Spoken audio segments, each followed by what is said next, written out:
When you think of a ninja, what comes to mind? A shadowy figure, dressed in black, moving with silent, deadly grace. A master of espionage and assassination. While pop culture has certainly shaped our image of the ninja, the reality is far more fascinating. And at the pinnacle of this reality stands a man whose name has echoed through centuries, Hattori Hanzō. But was he just a ninja, or was he something more? A strategist, a loyal vassal, a kingmaker. Today, we're re-diving deep into the brutal and brilliant story of the man they called Oni Hanzō. This isn't just a tale of shurikens and smoke bombs.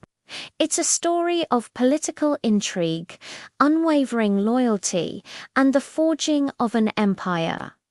Hattori Hanzō was born around 1542 in Mikawa province, a region simmering with conflict. He wasn't born into a shadowy clan of assassins, as you might imagine. His family, the Hattori clan, were samurai retainers to the powerful Matsudra clan, who would later be known as the Tokugawa. From a very young age, Hanzo's path was set. He was trained rigorously in the arts of war. His training ground was the rugged terrain of Iga Province, a mountainous region famous for its independent warrior families and its unique schools of ninjutsu. This is where the legend begins to take shape. Young Hanzo wasn't just learning to wield a sword, he was mastering unconventional warfare. Espionage, sabotage, infiltration, guerrilla tactics. These were the tools of his trade. He learned to become a living weapon, his mind as sharp as his blade. But by the time he was a teenager, he was already a formidable warrior, serving the man whose destiny would become intertwined with his own Tokugawa Ieyasu. Hanzo's early military career was nothing short of impressive. He first saw battle at the tender age of 16, participating in a nighttime assault on Udo Castle. Even then, his prowess was evident. He fought in major campaigns like the Battle of Anigawa in 1570 and the Battle of Mikatagara in 1572. In these chaotic clashes of samurai armies, Hanzo distinguished himself not just with his personal combat skills, but with his strategic mind. He was more than a blunt instrument of war. He was a scalpel. He could gather crucial intelligence from behind enemy lines, disrupt supply chains, and sow chaos among opposing forces before the main battle even began. His exploits earned him respect and a reputation for being fiercely effective. It was during this period that he earned his famous and fearsome nickname, Oni Hanzō, or Demon Hanzo. This wasn't just because of his ferocity in battle, but because of the almost supernatural success of his daring strategies. To his enemies, it was as if he were guided by an otherworldly force. To his allies, he was an invaluable asset, a demon on their side. But the single event that cemented Hanzo's place in history, the moment he went from a respected warrior to a legendary hero, came in 1582. This was a turning point for all of Japan. The powerful warlord Oda Nobunaga, who was on the verge of unifying the country, was betrayed and forced to commit seppuku by his general Akechi Mitsuhide. This event, known as the Honnoji Incident, threw the entire nation into chaos. At the time, Tokugawa Ieyasu was in Sakai near Osaka, far from his home territory of Mikawa, with only a small retinue of guards. He was surrounded by Akechi's allies and in extreme danger. His path back home was blocked by hostile forces, and capture or death seemed almost certain. Many of his advisors panicked, suggesting that Ieyasu should follow Nobunaga's example and commit seppuku to preserve his honor.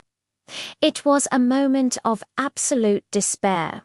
But Hattori Hanzō had other plans. Rejecting the idea of a noble but pointless death, Hanzo proposed a daring, almost impossible escape. He knew the lands between Sakai and Mikawa intimately. More importantly, he had connections.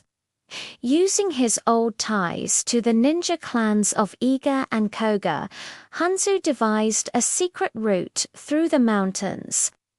He acted as Ieyasu's guide, leading the small party on a perilous journey. This wasn't a simple hike. They had to navigate treacherous terrain, avoid enemy patrols, and rely on a network of spies and sympathizers that Hanzo activated. He persuaded the local ninja families to aid their cause, providing guides, protection, and vital intelligence. It was a masterclass in logistics, diplomacy, and stealth. Against all odds, Hanzo successfully led Ieyasu and his men back to the safety of Mikawa.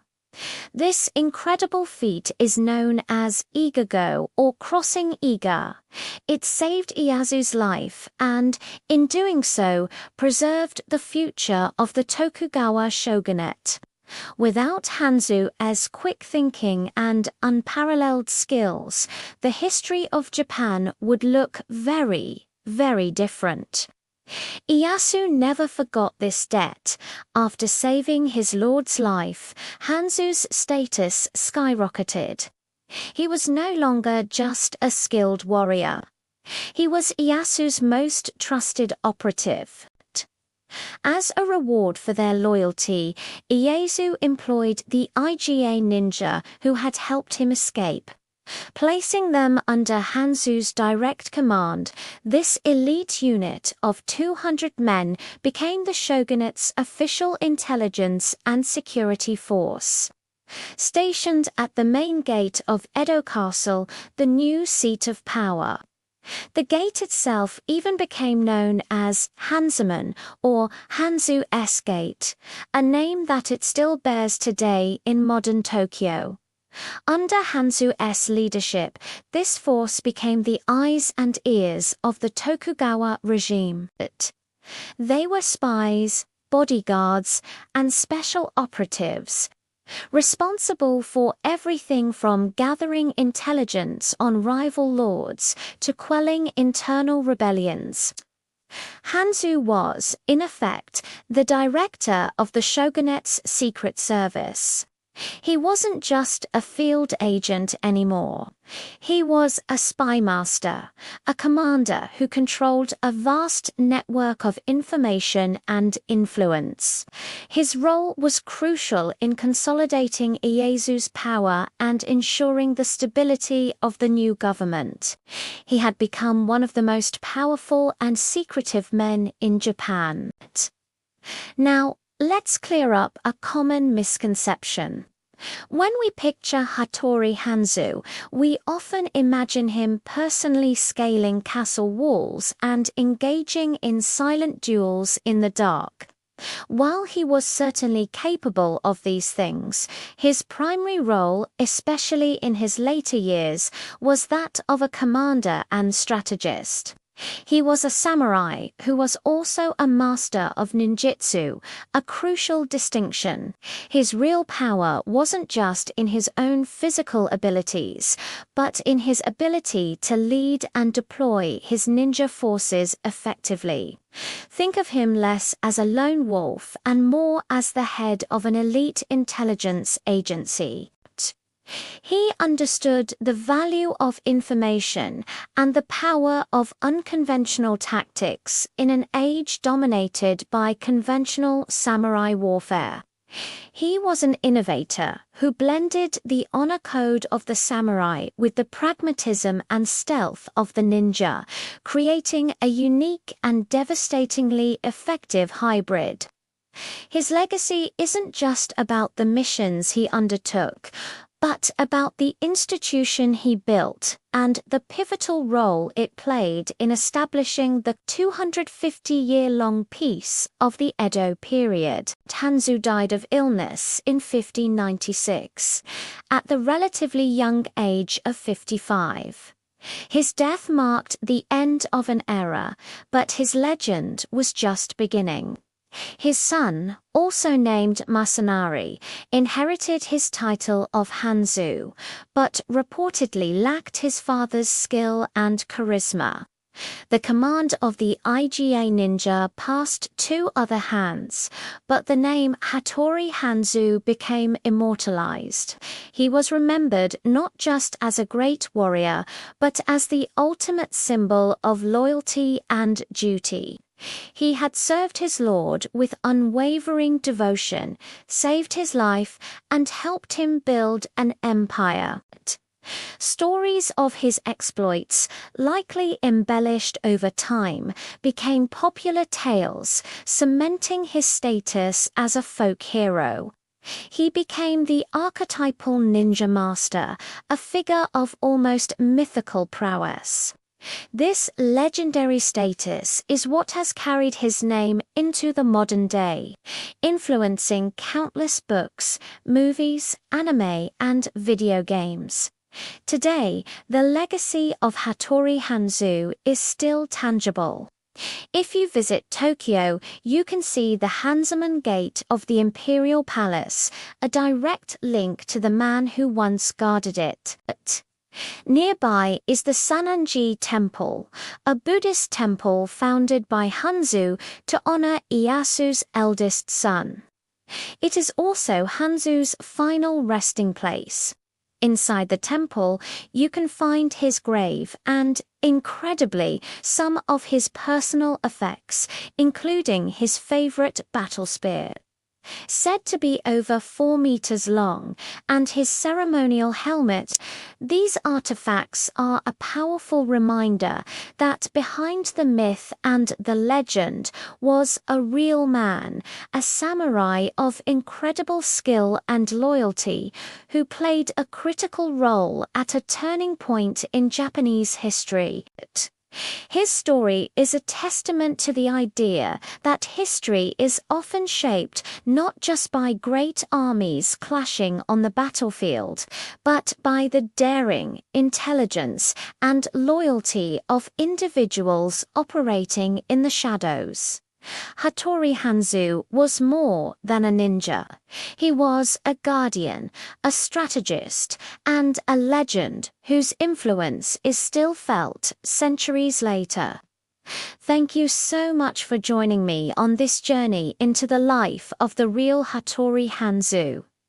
If you enjoyed this deep dive into history, make sure to hit that like button and subscribe for more stories about legendary figures from the past. Let me know in the comments who you'd like me to cover next. Until then, stay curious.